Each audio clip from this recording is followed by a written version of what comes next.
Dear friends, I want to wish you a Shabbat Shalom as we're standing here in front of the Pacific Ocean, one of the largest bodies of water in the world.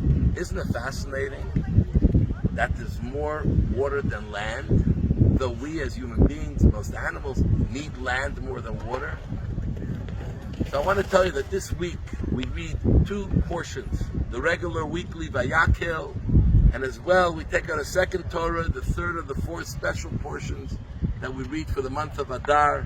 Specifically we read about the Parah Aduma, the red heifer, which is called Zos Chukas HaTorah. This is the statute of the Torah. It's a law that doesn't make any sense, has no logic behind it, about someone who comes in contact with a corpse, with death, to purify themselves, has to be sprinkled on with ashes from this red, unusual heifer that's found, that's brought as a sacrifice and burnt fully. And those ashes are then mixed with water. And then when they're sprinkled on someone, they purify them. What is it about this water and ashes coming together? So the idea of coming in contact with death, why it's so serious in the Torah and the person becomes tamei, defiled, because death is the antithesis not only of life, it's the antithesis of God. It's the antithesis of truth, of Torah. Because anything that's true is eternal, never dies.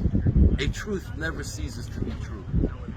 And so too, we human beings, on our own, we're born, we die. How do we connect the truth? How do we become eternal and true? When we connect the Torah and mitzvahs. And what is it about Torah and mitzvahs? So this is the connection to the red heifer, because it's a mixture of fire and water. Fire represents something going up. Water represents something that flows down. In life, anything that's alive, that has a pulse, is moving back and forth, to and fro, yin and yang, up and down. Look at the chart of your heart, and you'll see it's always moving up and down. Because ultimately, life itself is when there's movement. What is the movement of life? What's the to and fro? So on one hand, we have to always strive for something great. We have to reach high. We have to aim high. We have to look to somehow connect to something bigger than ourselves. But then we have to bring it down and ground it and bring it into our daily, mundane lives. And this is what every mitzvah is. On one hand, we are striving for godliness, we're striving for spirituality, we're striving for meaning, for purpose, to feel part of the greater eternity. But on the other hand, we are looking to ground it, to make our mundane life, our everyday activity, to make it full of meaning and purpose, to give it an eternity. That nothing is just mundane and boring and monotonous, but everything has an eternal purpose and eternal meaning. And this is what the red heifer represents.